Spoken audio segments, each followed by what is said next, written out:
Bruce Toussaint. Europe 1 matin. Europe 1, 8h38. Et voici la revue de presse sur Europe 1 avec Natacha Polony. Bonjour. Bonjour Bruce, bonjour Julie et bonjour à tous. Bonjour. Ce matin, en une de vos journaux, un pays qui inquiète. Libération, fracture à l'italienne. Les Échos, l'Italie rechute dans la paralysie politique.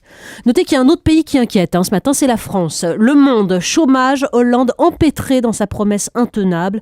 Le Figaro, hausse d'impôts, même le PS dit stop.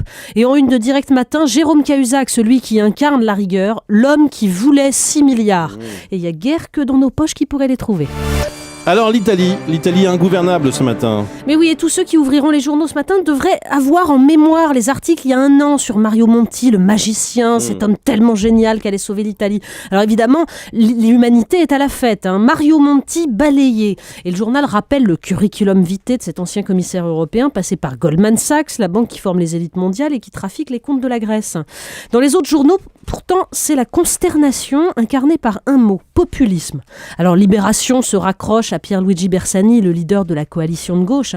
Dans ce paysage dévasté, symbole d'un pays malade, c'est un miracle que la gauche ait pu arriver en tête, menée par un homme politique normal et modeste. Il devrait se méfier des hommes politiques normaux à Libération. Un an après, ils ferment des usines, ils tuent la croissance et ils augmentent les impôts des classes moyennes. Bon, mais sinon, ce qui est surtout frappant, c'est que les commentateurs semblent découvrir qu'un pays fondateur peut voter à 25% pour un parti qui propose un référendum sur l'euro. Dans l'IB, Marc Lazare, professeur à Sciences Po, résume.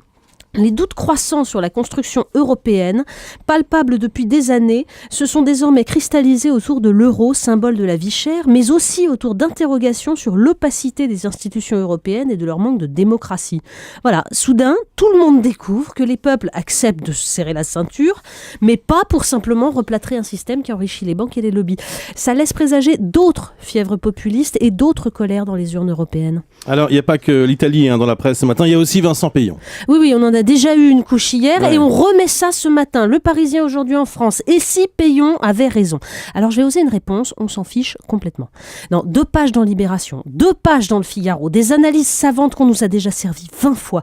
Il y a un ministre qui lâche au détour d'une phrase une bribe de réflexion sur un sujet annexe et les chaînes d'infos en continu en font des gros titres qui vont dicter le travail de la presse écrite pendant une semaine. Oserait-on rappeler qu'il y a en France 25% d'illettrés en 6e, que Vincent Peillon lance une réécriture des programmes scolaires qui n'intéressent aucun journaliste et des futures écoles du professorat et de l'éducation dont on ne sait rien. Mais depuis un an, la presse glose sur les rythmes scolaires. C'est consternant. Vous voulez dire que le plus important est ailleurs, si Exactement. j'ai bien compris. Et que là, on en a fait beaucoup sur les rythmes scolaires. Le salon de l'agriculture, ça continue. Oui, et pendant que le salon de l'agriculture fait figure de summum de l'exotisme pour les Français urbains, les journaux, eux, s'intéressent à nos assiettes. Les Échos, par exemple, nous offrent la part sombre.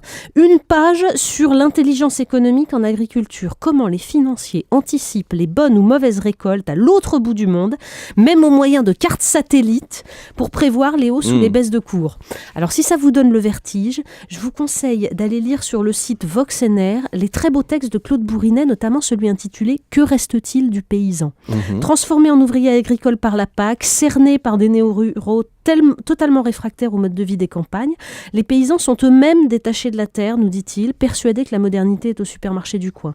Et ce sont des savoirs et une civilisation qui disparaissent. Alors le résultat, il est à lire dans Le Monde, une page formidable de Fabrice Nicolo sur les antibiotiques et fongicides qui remplissent nos assiettes. Bien sûr, chaque produit qu'on donne aux animaux des élevages industriels est en quantité limitée. Mais, comme il le dit, sait-on comment l'oxytétracycline se mélange à la gonadolibérine chez un poulet ? Moi, je sais pas.